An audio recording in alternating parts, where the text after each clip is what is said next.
한 점 해봐, 언니. 김언희. 한 점 해봐, 언니. 고등어 회는 여기가 아니고는 못 먹어. 산 놈도 썩거든. 퍼덩퍼덩 살아있어도 썩는 게 고등어야. 언니, 살이 깊어 그래. 사람도 그렇더라. 언니, 두 눈은 시퍼렇게 뜨고 있어도 썩는 게 사람이더라.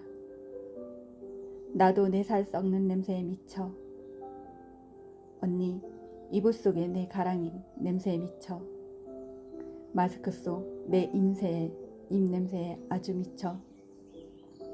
언니, 그 냄새 잊으려고 남의 살에 살을 섞어도 봤어. 이 살 저 살 냄새만 맡아도 살 것 같던 살이 냄새만 맡아도 돌 것 같은 살이 되는 건 금세 금방이더라. 온 김에 맛이나 한번 봐. 봐, 지금 딱 한철이야.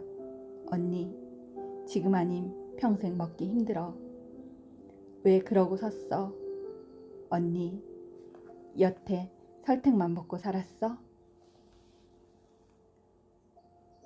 시인은 얌전한 척, 조신한 척, 고매한 척 하는 것을 제일 싫어하는 사람이다. 김언희 시인은 한국 시의 안정적 형상 체계를 해체하고 뒤흔드는 일을 시업의 중심으로 삼아온 사람이다. 기괴하고 섬뜩한 상상력으로 만든 그의 언어들은 비겁하고 째째한 현실을 들쓰고 비판하는데 적격이었다. 싱싱한 고등어회가 썩는 살을 불러오고 나아가 내 살의 냄새로 번지는 과정에 한 점의 망설임도 없다. 적격탄이 아니면 탄환이 아니라는 듯 당돌하고 그 속도는 빠르다. 당신은 난데없는 쾌감에 주눅들지 마시기를. 그렇게 김명수. 꽃은 여러 송이이면서도 한 송이, 한 송이이면서도 여러 송이. 나무도 여러 그루이면서도 한 그루, 한 그루이면서도 여러 그루. 내가 너에게 다가가는 모습, 한결같이 내가 나에게 다가오는 모습, 한결같이. 향기와 푸름과 영원함은 그렇게. 꽃은 여러 송이이면서도 한 송이, 한 송이이면서도 여러 송이. 나무도 여러 그루이면서도 한 그루, 한 그루이면서도 여러 그루. 마치 불교의 개송 같은 느낌을 주는 시다. 개인과 집단 혹은 나와 너의 관계는 이렇듯 떨어져 있으면서도 붙어 있고 붙어 있으면서도 떨어져 있는 결국은 하나의 공동체를 형성한다. 그래야만 조금도 부족함이 없는 원망구족의 세상을 이뤄낼 수 있을 것이다. 가만히 소리내어 읽으면 시의 안쪽으로 빨려 들어가는 경험을 하게 될지도 모른다. 사람도 여러 사람이면서도 한 사람, 한 사람이면서도 여러 사람. 나는 벌써 이재무. 30대 초 나는 이런 생각을 하며 살았다. 50대가 되면 일에서 벗어나 오로지 나 자신만을 위해 살겠다. 40대가 되었을 때 나는 기획을 수정하였다. 60대가 되면 일 따위는 걷어차버리고 에오라지 먹고 노는 삶에 충실하겠다. 올해 60이 되었다. 70까지 일하고 여생은 꽃이나 뒤적이고 나뭇가지나 해롱하며 바람으로 살아야겠다. 나는 벌써 죽었거나 망해버렸다. 사람은 인생의 계획을 수정하면서 나이를 먹는가 보다. 마음먹은 것들은 이루어지지 않았는데 후회하면서 또 새로운 계획을 구상하는 일이 삶인지도 모르겠다. 마지막 행의 통찰이 아프고 서늘하다. 시인은 숲으로 돌아간 시간을 죽음이라고 규정한다. 이 모든 게 노동과 관련이 있다. 꿈꾸는 대로 놀지 못하고 꾸역꾸역 일해야 하는, 늦게까지 무언가를 위해 밥을 벌어야 하는 당신과 나. 사이 김수복. 눈을 감고 하늘을 올려다보니 사이가 참 좋다.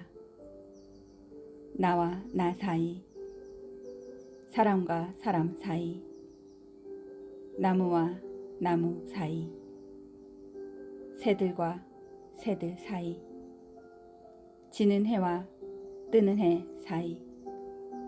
도착하여야 할 시대에 정거장이 있다면 더 좋다. 이것과 저것의 간격을 사이라고 한다. 또한 이것과 저것의 관계도 사이다.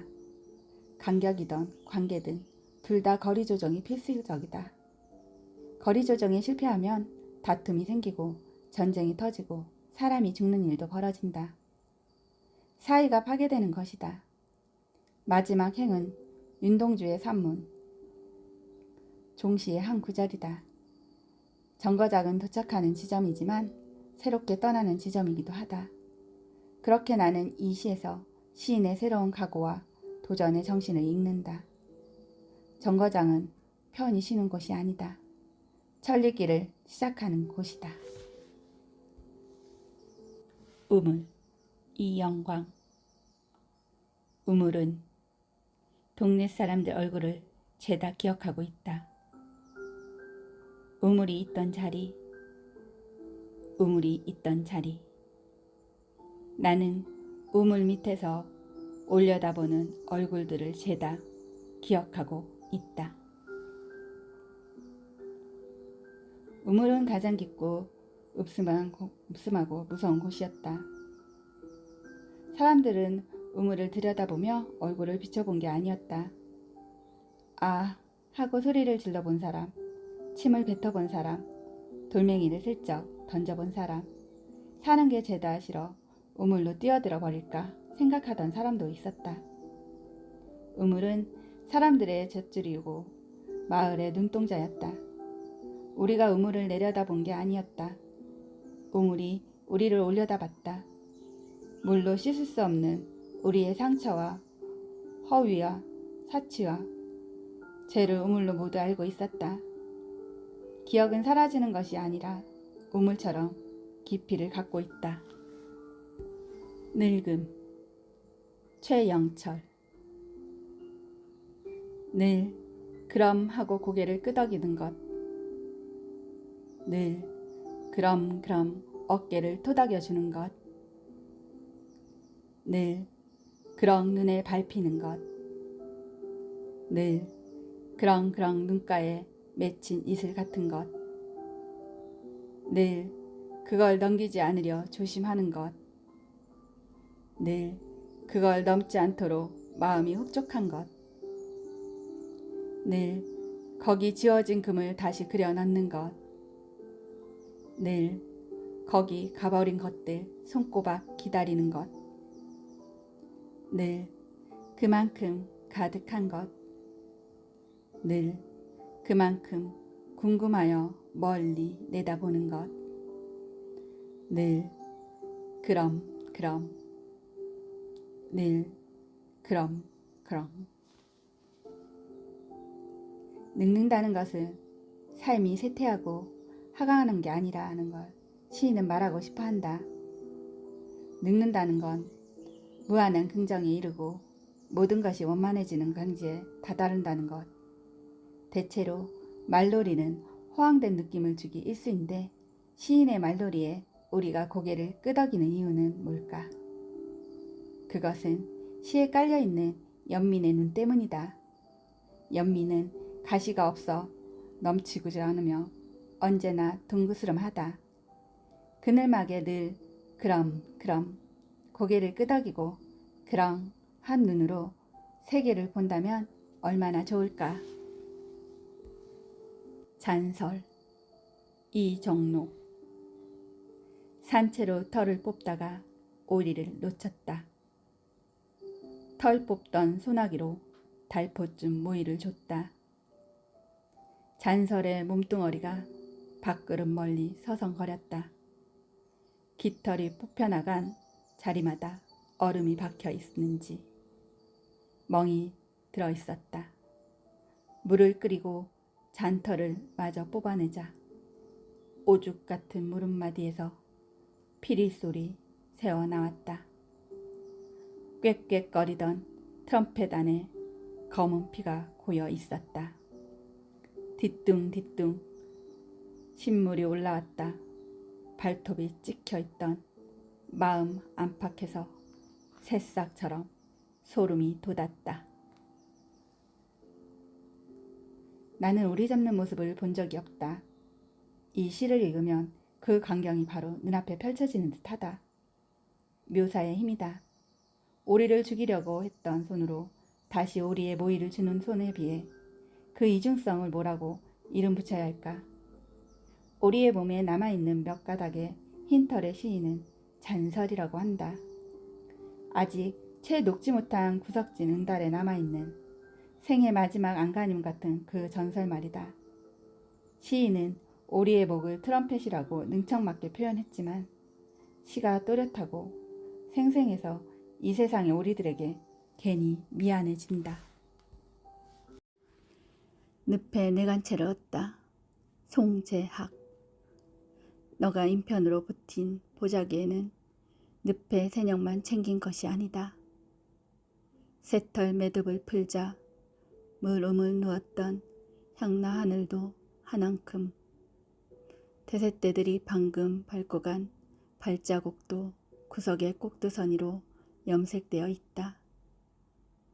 수면의 물거울을 걷어낸 보자속은 흰 낫달이 아니라도 문장이 향이더라. 바람을 떠내자 수생의 초록이 녹엽처럼 하늘거렸네.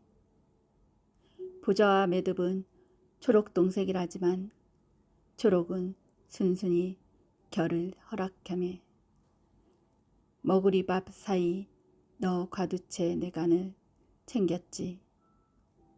두근두근 매듭도 안감도 대대 운문보라 몇 점 구름에 마음 적셨구나.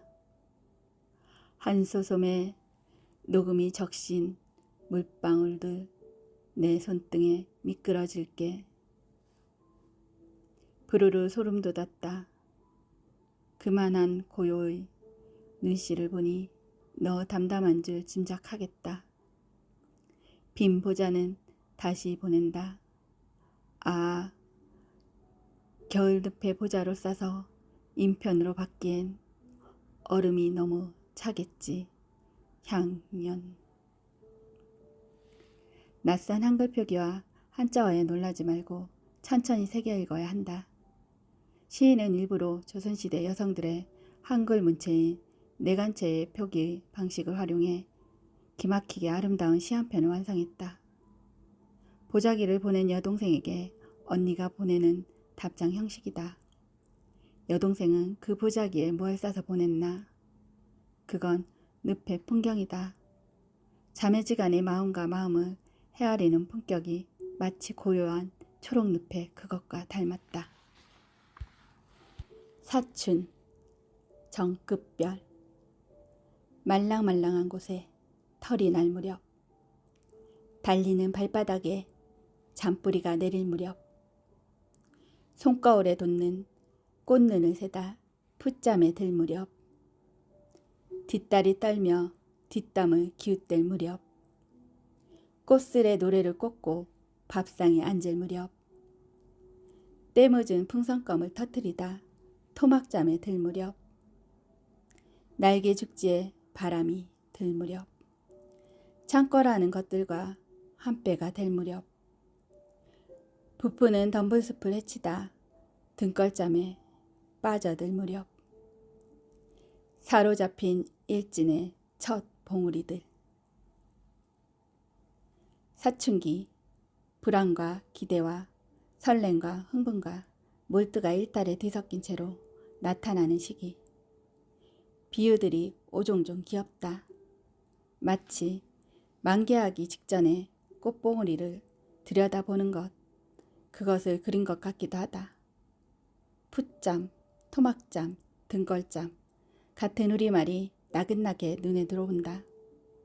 무엇에 사로잡힌다는 건 그것은 심장이 삶을 계속 의욕적으로 밀고 가라는 신호다. 무엇에 사로잡히지 못하는 사람은 뒤를 돌아본다. 가야 할 길보다 지나온 길을 바라보는 사람들은 슬프다. 그래, 가야 할 길이 많다고 생각한다면 여전히 사춘기라는 거다. 서규, 송경동. 어려선 그 냄새가 그리 좋았다. 모기를 죽이는 것도 뱃속 회충을 죽이는 것도 그였다. 멋진 오토바이를 돌리고 삼는 차 한 바퀴를 돌리고 누런 녹을 지우고 재봉틀을 매끄럽게 하던 미끈하고 투명한 묘약. 맹탕이 물과는 분명히 다르고 동동 뜨던 그 오만함도 함부로 방치하면 신기루처럼 날아가 버리던 그 가벼움도 좋았다. 알라딘의 램프 속에 담겨진 것은 필시 그일 거라 짐작하기도 했다. 개똥이나 소똥이나 물레방 하나, 나무장작과 같은 신세에서 벗어나 그가 있는 곳으로 가고 싶었다. 그렇게 기름때 전 공장 노동자가 되었다. 빨아도 지워지지 않는 얼룩도 그의 것이라는 것을 알았다. 우리의 근대는 서양의 석유가 한반도에 들어오면서 시작됐다고 해도 과언이 아니다. 석유는 기계 문명과 자본주의라는 경제체제를 데리고 들어왔다. 우리는 편리해졌고 그리하여 우리는 곧 석유에 잠식당했다. 이제는 석유라는 에너지의 힘 없이는 하루도 버티기 힘들게 됐다. 이 시기의 공장 노동자의 얼룩은 작업복의 기름때만을 의미하지 않는다. 얼룩은 자본주의 체제 안에서 노동자의 숙명을 상징하는 시이다. 더 쨍한 사랑 노래 황동규. 그대 기척 어느덧 지표에서 휘발하고 저녁 하늘 바다 가까이 바다 냄새 맡을 때쯤 바다 호련히 사라진 강물처럼 황당하게 나는 흐른다. 하구였나 싶은 곳에 뻘이 드나들고 바람도 없는데 도요새 몇 마리 빛을 대며 걸어 다닌다. 저새 하나 옆은 설강물에 두 발목 담그고 무연히 서 있다. 흘러온 반대편이 그래도 가야 할 곳. 수평선 있는 쪽이 바다였던가.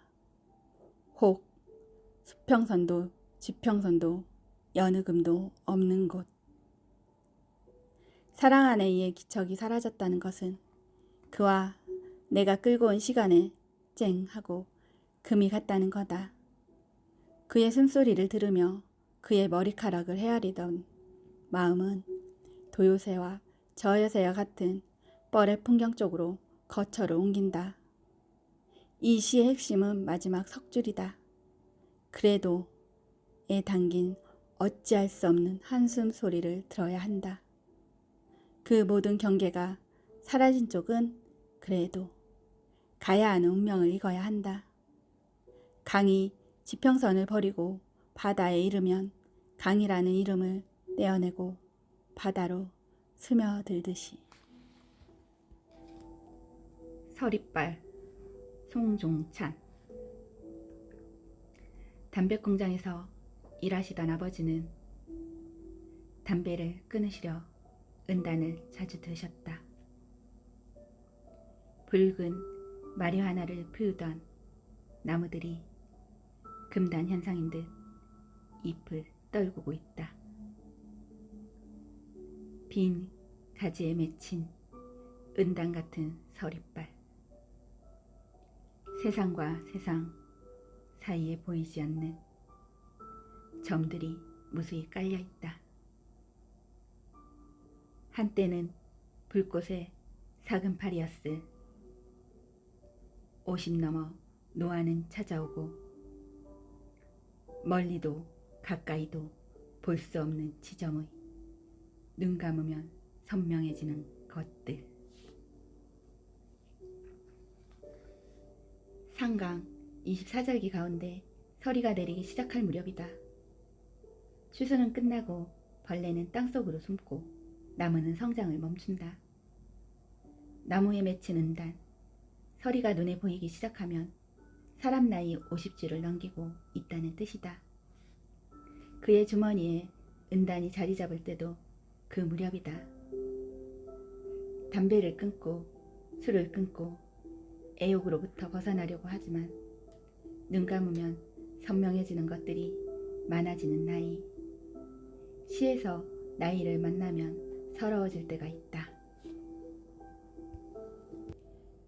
벼랑의 나무, 안상학, 숯한봉, 꽃잎 떨궈 깊이도 쟀다.